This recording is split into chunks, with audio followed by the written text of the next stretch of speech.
Welcome to Talk Law Radio with attorney Todd Marquardt of the Marquardt Law Firm at marquardtlawfirm.com. In the beginning, God had one law: don't eat from the fruit of that tree.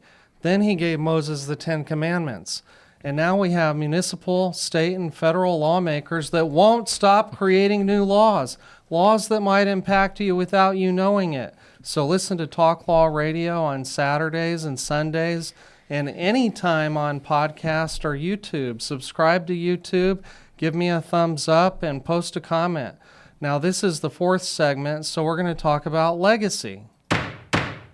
And now, it's time for the Talk Law Radio Legacy Spotlight. What's your legacy? Sponsored by Marquardt Law Firm.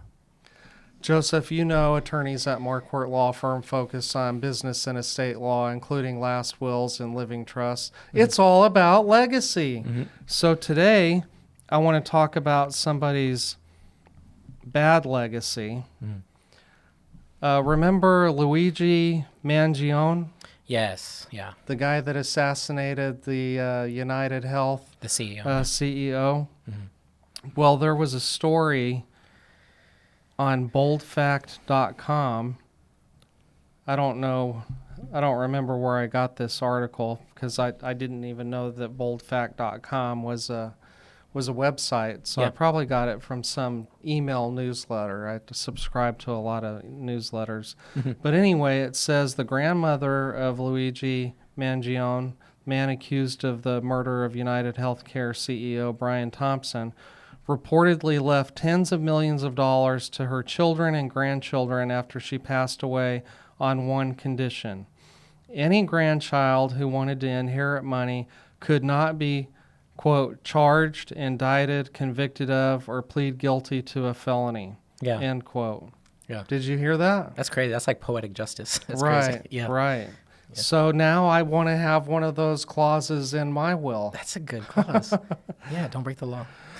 Well, you know, I say that, but I think that the toxic political environment that we're in, if you're a high-profile person in any industry, you could be targeted and somebody could file charges that you committed a crime. Lawfare. Yeah, it's been a thing recently. Right. Yeah. So I don't know whether I might have to expand that to say unless it's found to be lawfare related. Yeah, or politically or something. Yeah. Politically motivated. Yeah. So in this legacy segment, I thought it would be good to talk about goals. Mm-hmm. And because I ran into this other article, what age do people around the world think is best to reach major life milestones? Mm-hmm. And so you're a very goal-oriented person yourself and as a person, and the financial planning that you do, you probably have benchmarks and goals that your clients want to achieve. Mm-hmm. And so I kind of wanted to compare that to milestones that a person would achieve over his or her life. Mm-hmm. You know, like buying your first house, getting your first job. And here's an example. At estate planning seminar conventions that I go to a lot of them. Yeah. Because I want to know everything about cutting-edge legal strategies for my clients. Yes. And so I do at least double the CE hours that are required of me by the State Bar of Texas.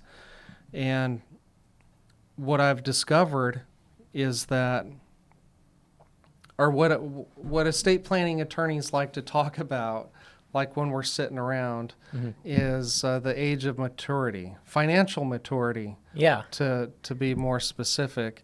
You know, in the past, you know, your parents and our parents and our grandparents, they probably got their first job sooner than we did. They probably got their first professional job sooner than we did. Mm-hmm. And they were probably financially independent sooner than we are. Mm-hmm. And so do you sort of see that trend Yeah. with people that you meet with, because you meet with a lot of people. Not everybody is a good fit to be your client. Yeah. I think people who tend to come to me tend to be more organized and more ready than the average person in their age range. Because I've had, Gen Z, millennial, I met with pretty much every generation.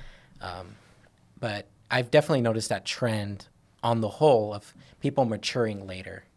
Yeah, like people get married later, it's just become sort of a trend recently. Right, and some people are not getting married at all. I've been hearing that more and more from my clients, that they have a son or daughter that never got married. They lived in the house they grew up in their whole life until their parents passed away, and they're still living there. They never left to do anything. Failure to launch, yeah. I guess that's what they call it, right? Yeah. Yeah. It's just, well, and the reason that we talk about it is because we can do this trust for kids. Yeah.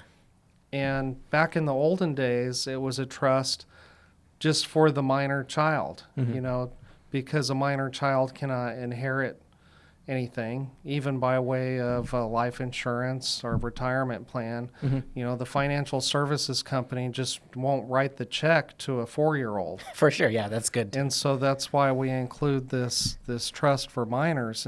Yeah. And so the age that the beneficiary could finally receive their money used to be 18. But now my clients are saying that their 18-year-old who can buy firearms and cigarettes and go off to war and gamble, they're still not financially mature yet. The brain doesn't mature until age 25, from what I remember. Well, I heard that too. The brain isn't fully developed. It's the frontal part of the brain where you have executive function, where you can plan ahead and think of what the consequences might be. And I don't know if I made this up or if I read about it or heard about it on the news, but that it's the auto insurance industry that did a study, and that's when they give you a discount on your auto insurance at age 25. Oh, wow. Because the brain is finally fully developed. That's good, yeah. So what are some other milestones or goals that you think people should hit or achieve at certain ages? Yeah, I think everyone's different, and I don't want to be too diplomatic, but I know I've seen clients, buy their first home, get tired of renting. I've seen people, where, we recommended the realtor and everything. They got the key and they bought their first home. Getting a rental property is something I see a lot that people want to do to get people towards a certain level of financial independence or getting passive income. Right. Sometimes they are just, like one of my first goals was to get my car, a nice car. Sometimes it's a depreciating asset. It's just something that's a nice to have. Right. But I think the biggest goal and the most important is financial independence or financial freedom, which is get it as soon as possible. And it's a point where you don't have to work unless you want to. You don't have to take on a client unless you want to. Right. Or you have money from investments. To be able to decide. Yeah. And the sooner the better. Well, here's one that from the time my children were babies, I told them that they had to leave the house when they graduated high school or turned 18. Yeah. And I wasn't doing that to be mean. I thought of it as a milestone. Yeah. Because that's what I did. I moved to go to college at Texas Tech University. Yeah. And so I just expected that they would do the same. And then I discovered that they didn't really want to go off to college. They wanted to stay here in town. Okay. Yeah. And so my daughter was still living at the house and going to school at the community college. And then she decided to move out. And I was a little bit shocked by it. And she said, "Dad, you told me I had to leave when I was a baby." Yeah. No, she's doing well, and we're happy for her. Yeah. That's just one of the milestones, going off to college. Yeah. That's a huge one. Moving out is a huge one. Going off to college. Oh, I wanted to say something more about Thanksgiving. Yeah. Because We did talk a lot about doom and gloom Yeah. things like inflation, taxes, debt, assassination, wars, corrupt politicians. Yeah. And so I wanted to read a poem by Edgar Guest. When things go wrong, as they sometimes will, and the road you're trudging seems all uphill, when the funds are low and the debts are high and you want to smile but you have to sigh, when care is pressing you down a bit, rest if you must, but don't you quit. Life is queer with its twists and turns, as every one of us sometimes learns. And many a failure turns about when he might have won had he stuck it out. Don't give up when the pace seems slow. You may succeed with another blow. Often the goal is nearer than it seems to a faint and faltering man. Often the struggler has given up when he might have captured the victor's cup. And he learned too late when the night slipped down how close he was to the golden crown. Success is failure turned inside out, the silver tint of clouds of doubt. And you never can tell how close you are. It may be near when it seems afar. So stick to the fight when you're hardest hit. It's when things seem worse that you mustn't quit. Yeah. Isn't that great? That's where character is built, right? Like during those tough times. I love that poem. Amen. Well, we have to end the show. Thank you, Joseph, for staying the whole time and talking to with me about Thanksgiving. Always a pleasure. Uncertain Thanksgiving. Stay tuned. We'll be right back.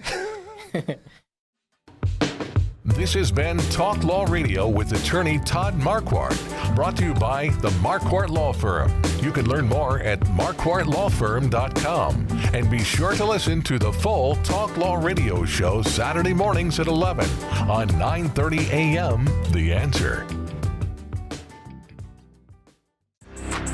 Most families don't realize they have hidden legal blind spots until it's too late.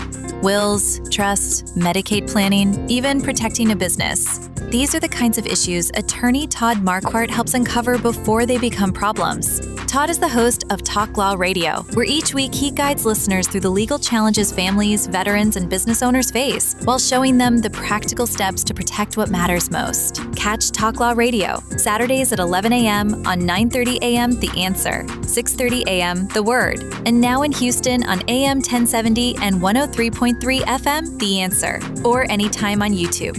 Planning isn't just about documents. It's about peace of mind, security for loved ones, and building a legacy that lasts. Don't wait for a crisis. Do it before you die.